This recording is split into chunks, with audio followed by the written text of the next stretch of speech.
मनोबुद्धि अहंकार चित्तानि नाहम् न च श्रोत्रजिह्वे न च घ्राणनेत्रे न च व्योमभूमिर्न तेजो न वायु चिदानन्दरूप शिवोऽहं शिवोऽहम्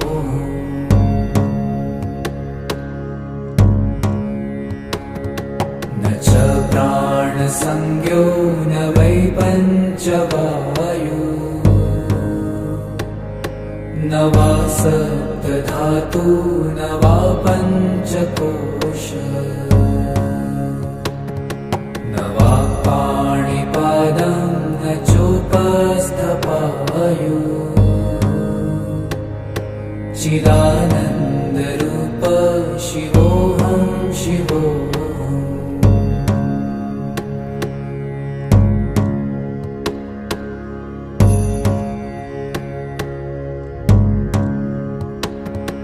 न मे द्वेषरागौ न मे लोभमोहौ मदो नैव मे नैव मात्सर्यभावः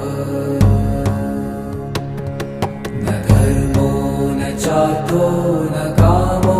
न मोक्षः चिदानन्दरूप शिवोऽहं शिवोऽहम्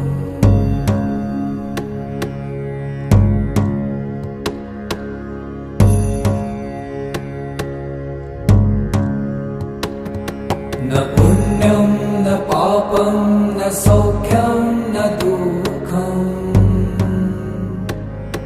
न मन्त्रो न तीर्थं न वेदा न यज्ञा अहं भोजनं नैव भोजं न भोक्ता चिदानन्दरूप शिवोऽहं शिवोऽहम्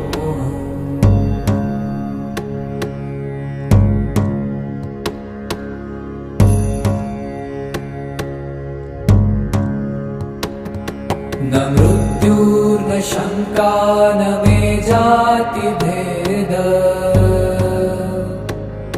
पिता नैव मे नैव माता न जन्म न बन्धुर्न मित्रं गुरुर्नैव शिष्यम् चिदानन्दरूप शिवोऽहं शिवोऽहम्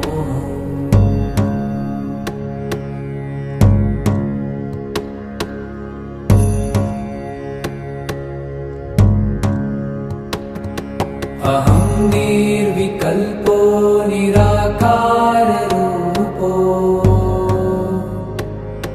विभुत्वा च सर्वत्र सर्वेन्द्रियाणाम् न चासङ्गतं नैव मुक्तिर्न मेय चिदानन्दरूप शिवोऽहं शिवोऽहम्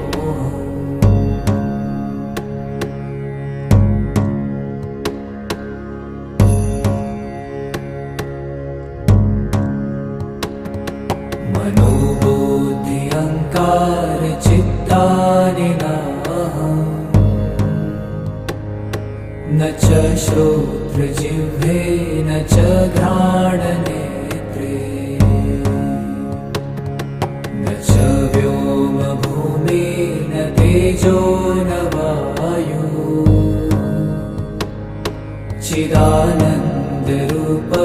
शिवोऽहं शिवोऽहम्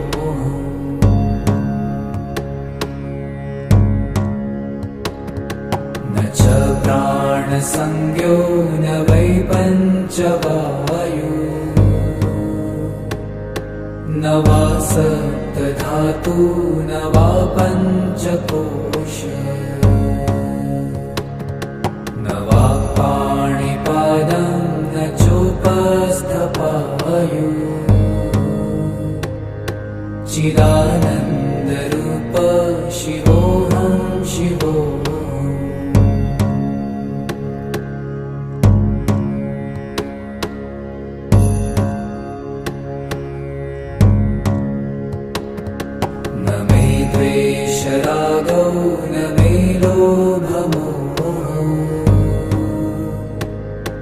मदो नैव मेनैव मात्सर्यभाव न धर्मो न चार्थो न कामो न मोक्ष चिदानन्दरूप शिवोऽहं शिवोऽहम्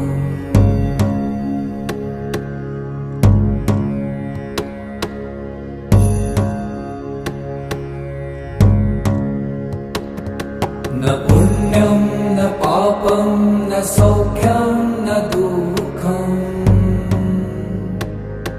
न मन्त्रो न तीर्थं न वेदा न यज्ञा अहं भोजनं नैव भोजं न भोक्ता चिदानन्दरूप शिवोऽहं शिवोऽहम्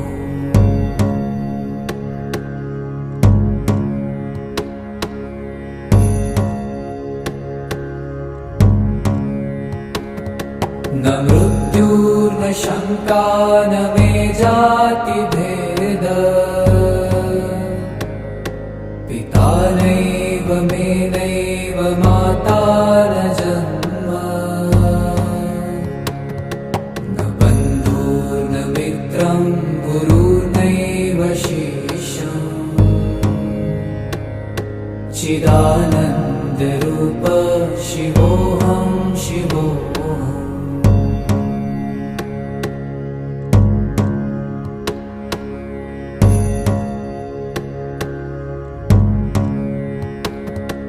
अहं निर्विकल्पो निराकाररूपो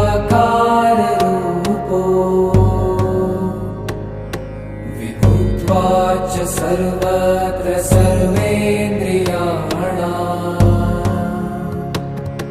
न चासङ्गतं नैव मुक्तिर्न मेय चिदानन्दरूप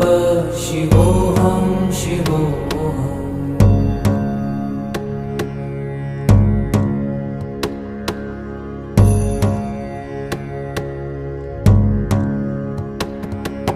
मनोबुद्धि अहङ्कार चित्तानि नाहम्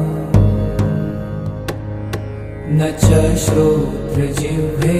न च घ्राणनेत्रे न च व्योमभूमिर्न तेजो न वायु चिदानन्दरूप शिवोऽहं शिवोऽहम्